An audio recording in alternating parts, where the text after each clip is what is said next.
ఇక్కడ అన్ని ప్లాట్లలో మామిడి శ్రీగంధం చెట్లతో అద్భుతంగా ఉంది. ల్యాండ్ అప్రిషియేషన్, ఫ్రీ మెయింటెనెన్స్, పండ్ల తోటల తాలూకా ప్రయోజనాలు, డబుల్ బెనిఫిట్ ఆఫర్ తో సిర్లసీమ 2. ఉండి నియోజకవర్గ రాజకీయాల్లో ఉత్కంఠకు తెరపడింది. మాజీ ఎమ్మెల్యే శివరామరాజు స్వతంత్ర అభ్యర్థిగా బరిలో దగ్గర ఉన్నారు. ప్రస్తుతం ఆయన ఉన్నారు.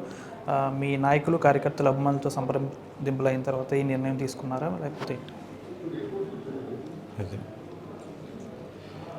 మన కార్యకర్తలు, అభిమానులు, శ్రేయోభిలాషులు అందరూ నిర్ణయం, ప్రత్యేకించి ఉండి నియోజకవర్గ ప్రజల అభీష్టం మేరకు స్వతంత్ర అభ్యర్థి కింద పోటీ చేయాలని చెప్పి నిర్ణయం తీసుకోవడం జరిగింది. ఉండి నియోజకవర్గం ప్రజలతోటి నాకు 20 సంవత్సరాల నుంచి అనుబంధం ఉంది. ఉండి నియోజకవర్గ ప్రజల సమస్యల పట్ల నాకు పూర్తిగా అవగాహన ఉంది. నియోజకవర్గం పట్ల కూడా అనువనున కూడా అవగాహన ఉంది. ప్రత్యేకించి ఉండి నియోజకవర్గం రైతాంగం ఎక్కువ, దాంట్లో ఆక్వా రైతులు కూడా ఎక్కువ. ఆక్వా రైతుల్ని ప్రోత్సహించి ఆక్వా రైతులకి ఆదాయాన్ని పెంపొందించడానికి కృషి చేశాం. అట్లాగే వ్యవసాయం కూడా లాభసాటిగా ఉండటానికి ఏమేమి మౌలిక వస్తువులు కావాలో, ఏమేమి అవసరాలు ఉన్నాయో, సాగునీరు, మురుగునీరు అన్నీ కూడా వ్యవస్థల్ని అభివృద్ధి చేశాం.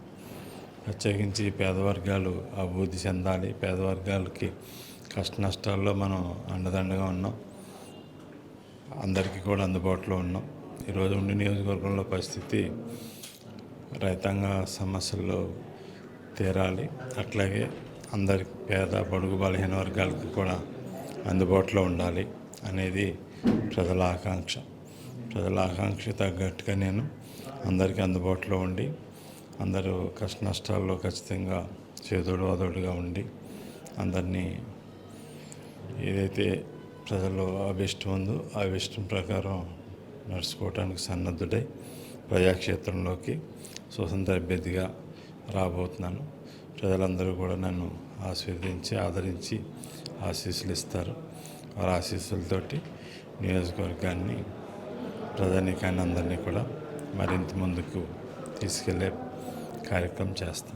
ఉండి నియోజకవర్గంలో టీడీపీని ఒక బలమైన శక్తిగా తయారు చేశారు మీరు. ఎందుకు మీ అధిష్టానం మిమ్మల్ని ఎందుకు ఇలా పక్కన పెట్టింది? కనీసం ఎందుకు మీరు వెళ్ళినాక అక్కడ ఎందుకు మీతో చర్చలు జరపలేదు, ఎందుకు పట్టించుకోలేదు అనుకుంటున్నారు? వాళ్ళు పట్టించుకునే దాని గురించి, ఇంకా అయిపోయిన దాని గురించి మాట్లాడుకోవటం అనవసరం. జరిగే దాని గురించి నేను ప్రణాళిక చేసుకుని, ఏదైతే నేను స్వతంత్రంగా పోటీ చేస్తాను కాబట్టి ప్రజల్లోకి ఏ విధంగా వెళ్ళాలి, మన అభ్యర్థిత్వం గురించి ప్రజలకు తెలియపరచాలి, అట్లాగే అభ్యర్థిత్వం గురించి ప్రజల మద్దతు కూడగట్టుకోవాలి, తర్వాత గుర్తు, సింబల్ కూడా ప్రజల్లోకి తీసుకెళ్ళాలి, ఖచ్చితంగా విజయం సాధించాలి. ఆ దిశగా ప్రణాళికతోటి ముందుకు వెళ్తున్నాను. జరిగిన దాని గురించి ఆలోచించట్లేదు, జరగబోయే దాని గురించి ప్రణాళికతోటి ముందుకు వెళ్తున్నాను. ఎప్పటి నుంచి ఉండి నియోజకవర్గంలో ప్రజల్లోకి వెళ్ళబోతున్నారు? 2 రోజులు పడుతుంది. అన్ని ప్రణాళికలు సిద్ధమైనవి.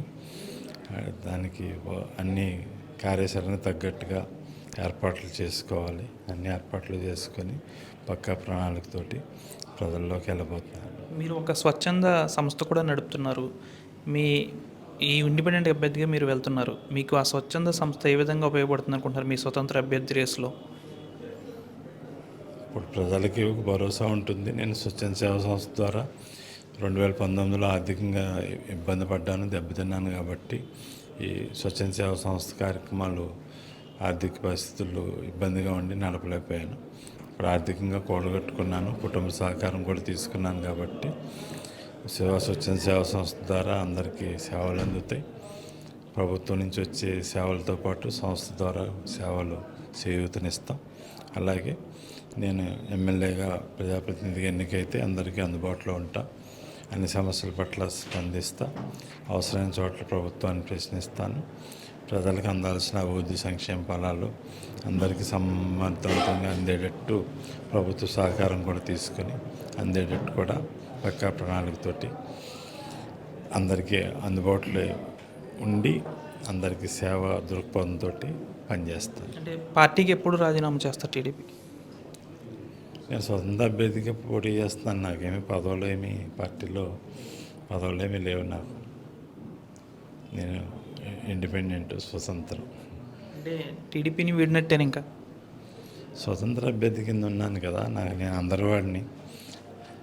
అందరి అభిమానం నాకు కావాలి. అట్లాగే రానున్న నేను ప్రజాప్రతినిధిగా గెలవాలి, అధికార పార్టీ సహకారం తీసుకోవాలి, ప్రజల పక్షాన అభివృద్ధి సంక్షేమ ఫలాలు అందించాలి.